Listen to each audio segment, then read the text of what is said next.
You've got to be careful what you wish for in football. And not least, I imagine, if you're a Galatasaray fan in Turkey and you can only dream of some of the top players in the major European leagues coming to your side, although those dreams can become reality.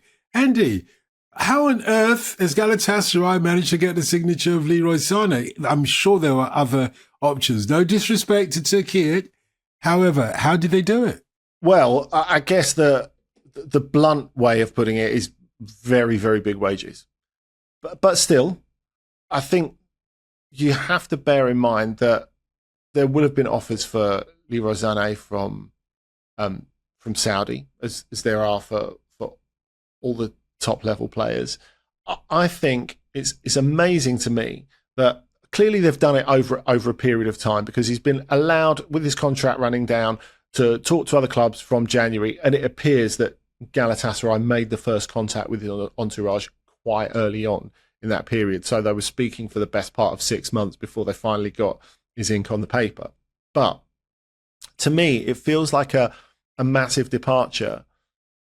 I don't know if I'd say for the Turkish Super League, but for Galatasaray, the names that they've managed to get in over the past couple of years, and I guess arguably you could say it starts with Mauro Icardi, because you're bringing in a player who is a top-level European player, still in his 20s, which I think is the thing, because Turkish football throw in big piles of cash at big names who've seen their best days is nothing new.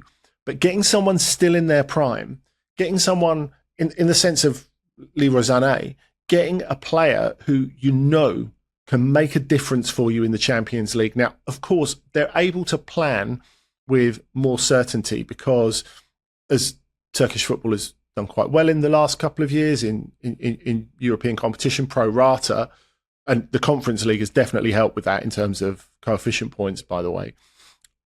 They are now in a position where they don't have to go through any playoffs or qualifiers. So last summer, they went out in the playoff round against young boys from Switzerland, and that was kind of ruinous, to be honest. And now, even though they went into the Europa League, it's such a big drop-off, but now they know they're in the Champions League next season. They know they've got 8 group games, and they're thinking, right, okay, we're going to have a proper go at this. And, they're emboldened by the fact that they've been able to sign, as we said, Icardi, Morata, Victor Osimhen, even if it's only for a year. I mean, they're still trying to keep him, by the way, on a more long-term basis.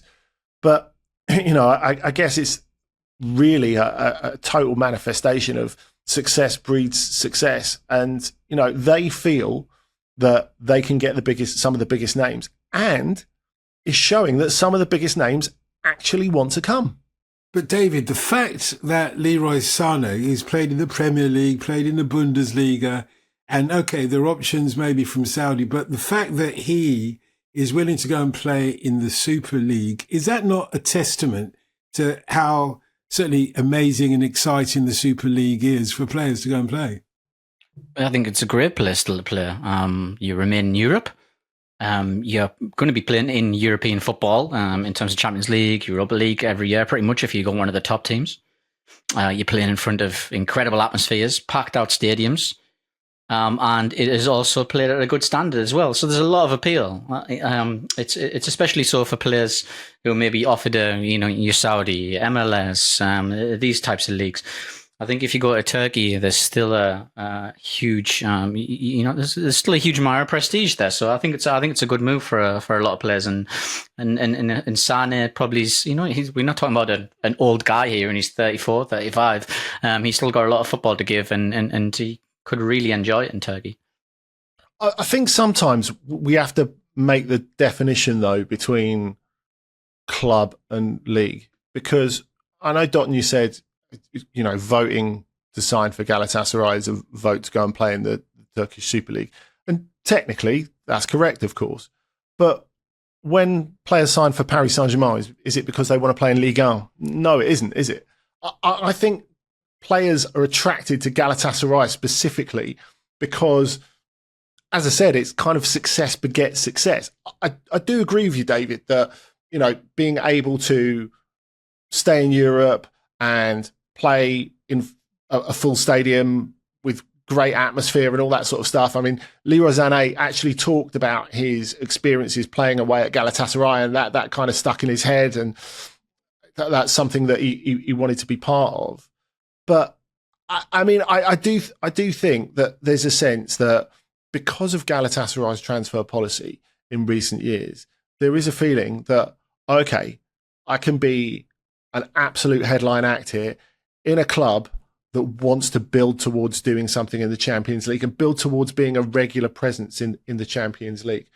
Because their first plan has been, like, year after year after year, and now they've done it a few successive seasons, is to win the Super League. And then you're getting yourself in the Champions League all the time, because that's what it's about. And allowing them to be a serious team in a European context is what attracts these serious players, I think. So you're right. If it was all about the money, they would go to Saudi. I think, bear in mind, there is a massive financial aspect to it, because you do have quite low income tax in Turkey, which allows the clubs to offer players tax-free salaries in euros, which is great. So that's kind of, I guess, in slight juxtaposition to, well, in quite stark juxtaposition actually, to the financial crunch for like most normal people in Turkey.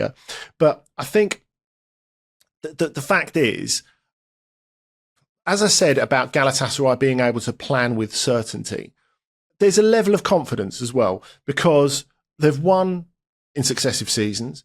They've made a lot of star players very happy, enjoy their lives, enjoy their football, get nicely paid, all that sort of stuff.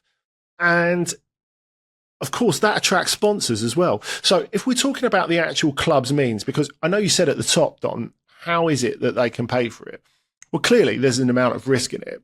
But also, as time goes by, I mean, with the TV money, it's absolutely not happening, because the money you get, TV money you get from the Super League, is way less than it was, say, 3 years ago. But if you're getting into Europe and you're getting the brand out there, and I know it's a horrible word, but you're getting the brand out there, the fact is that sponsors want you all of a sudden in a completely different way than they did before. And this is kind of like, if we go back to, you know, the big leagues, it's not just about X's and O's in terms of success. It is about visibility. It is about glamour. It is about all that sort of stuff, because, you know, that, as Nicky has said to us before, is why Juventus signed Cristiano Ronaldo, for example. You know, us as fans, we sort of want to think, okay, this is the piece to push them over the top to the next major trophy. So in Juventus's case, the Champions League, because they reached 2 finals in 3 years.